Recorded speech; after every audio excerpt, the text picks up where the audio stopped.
uniquely, it shows the talent, that we have within the league. It shows still the progression within the league. I'm very proud about what both guys have done because they're making their mark for the league, and I think it really helps the growth of the league,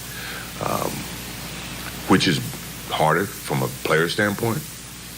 6 championships, by all means. Get in there. That wasn't the question. That's your guy, see? Yeah. Your guy, Mike, bringing himself up when it had nothing to do with the nice question. to promote the league and everything. Nice to promote the league. The league, great, hard, and he's making a mark.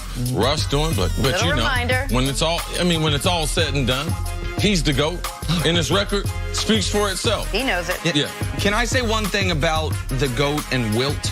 Because Wilt has to do with both these streaks, right? Russ beat Wilt's consecutive triple-double streak. Yes. And the only person who has more consecutive 30-point games than Harden's 30 right now is Wilt. And Harden needs to basically double his streak to beat his. It's one of the reasons why in basketball, I think Wilt's standing amongst all-time greats is hurt by how great his numbers are. Yes. If his numbers were 20% worse, they would almost be more believable. If instead of averaging 50 a game, he averaged 45, maybe we'd almost look at him in a great, because he's never brought up in the greatest player of all time discussion. But he's got his own record book. All the records are non-Wilt Chamberlain categories, which makes what Russ just did so impressive. So little shout out to Wilt while Mike's shouting himself out. Yeah. Nice to hear from Mike, though. We don't nice to hear very from often. Mike, especially on a day where LeBron's losing to the Hawks. Right. Great stuff. Okay. Time for stories to start your morning. Not Epic ideal. comeback for number 2 ranked Duke last night. They were down 23 to Louisville with less than 10 minutes to go and ended up winning. See, how big was this for Zion and company? Big win for Duke. You had thought this was one of those college nights in January, February. We see the top teams, they lose all the time, especially on the road. Louisville's a tough place. Louisville's talented. We know the program is going through some transition right now, but huge win for these kids to be able to stick in there, and the last 10 minutes was exciting. And to do it despite Zion Williamson having some stops and starts due to foul trouble in this game. Cam Reddish, the third of the 3 superstar freshmen, was outstanding. They got this win despite R.J. Barrett having one of his worst games of the year. Great win for Duke in Zion, 27-12. Last night, Celtics taking down the Sixers 112 to 109, and that was with no Kyrie. Nick, how impressive was the win for Boston? This is a tremendous win for the Boston Celtics, a necessary win after 2 stomach punch losses to the LA teams, blowing 18 and 28-point leads. If you're Philly, though, you've got to be really concerned with the fact that Boston seems to have your number. Philly had been the second best team in the league at home this year, second only to Denver. Boston comes in there without their best player, controls this game. They're up 6 late. It took a Philly flurry to make it as close as it was late, and they get this win. Jenna, outside the obvious as far as Boston and the number that they have against the 76ers, let's talk about Gordon Hayward. Last night, coming off the bench, playing 28 minutes, he was special, shooting the basketball well from deep. And Brad Stevens put him in a position where he was able to make more plays offensively, so you could start to see some of the same set.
We saw LeBron last May in the NBA Finals.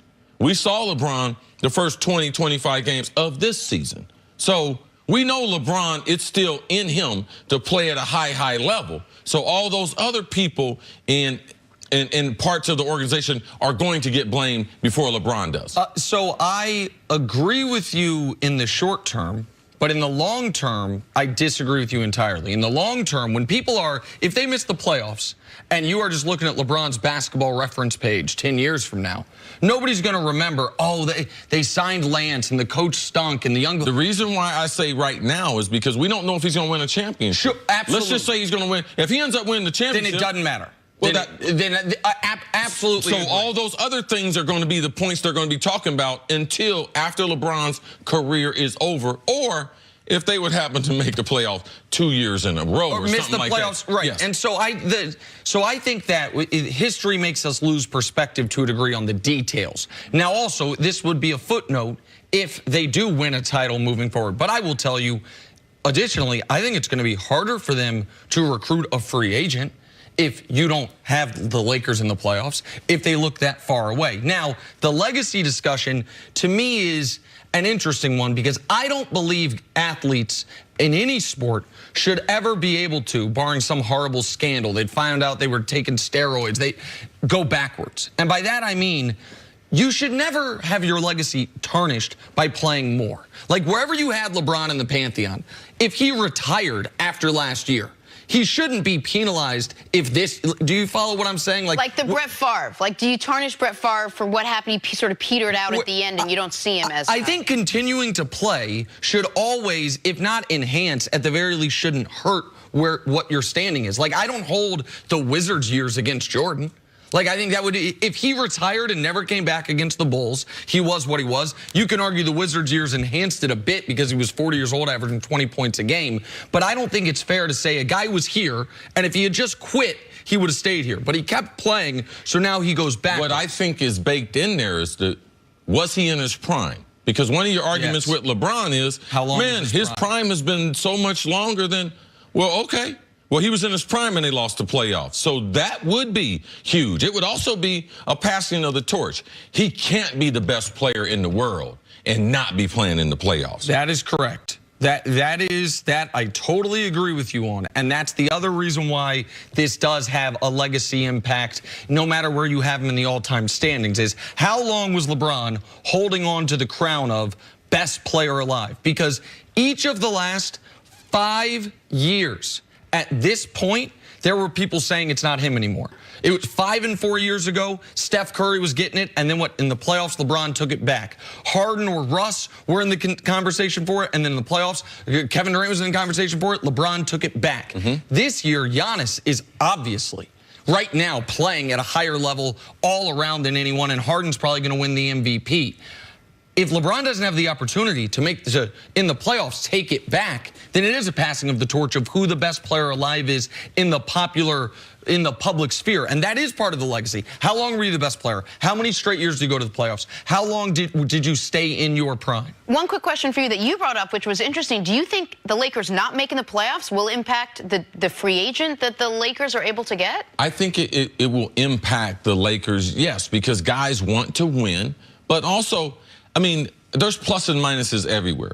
Will that be a plus or minus for him? A guy like Kawhi, I don't necessarily know that. Kawhi could be like, man, they weren't good before I got here. I came here, then they were great. So there is a positive spin to it, depending on that individual player. I just think how great LeBron can be is the best recruiting tool the Lakers have. And if he doesn't have a few weeks in the postseason to remind people how great he can be, that's a recruiting tool they won't have. Yeah, no, it's an interesting topic. All right, back to the NFL now. It appears the end has come for Antonio Brown in Pittsburgh.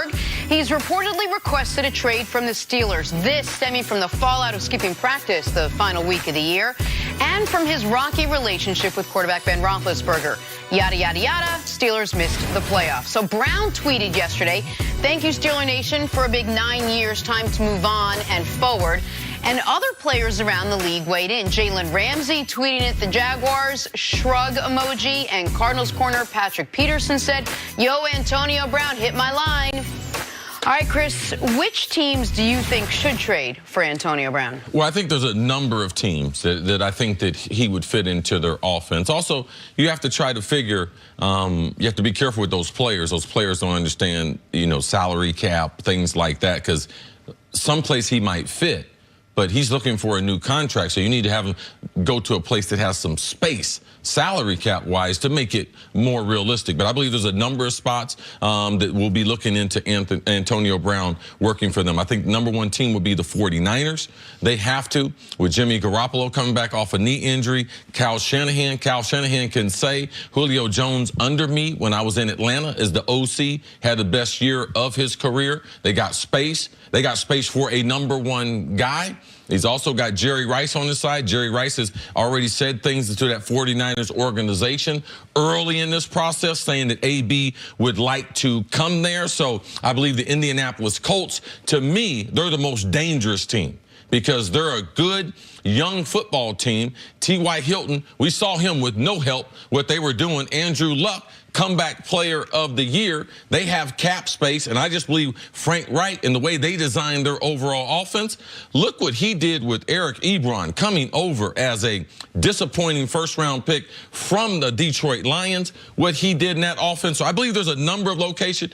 Tampa Bay, I believe, could be that third team. Bruce Arians, he does have a history with AB being there in Pittsburgh. Deshaun Jackson's not happy. They can get off of his contract to be able to add that deep threat. So I believe there's some good spots for him where he can duplicate the types of numbers that we saw what he did with the Pittsburgh Steelers. But, Nick, is there an element to be careful what you wish for because you could end up with an organization like Buffalo or Jacksonville where you're not with a Ben Roethlisberger and you're not going to get thrown these balls that you've been thrown the last couple of years? Listen, of course he could end up in a situation worse than Pittsburgh. He clearly is fine with taking that risk, and whatever team trades for him recognizes the best Antonio Brown would be a happy Antonio Brown. The best Antonio Brown is not an Antonio Brown that's going to have some discontent like he did at the end of his time in Pittsburgh. But to answer your question, which team would be better with Antonio Brown? All of them.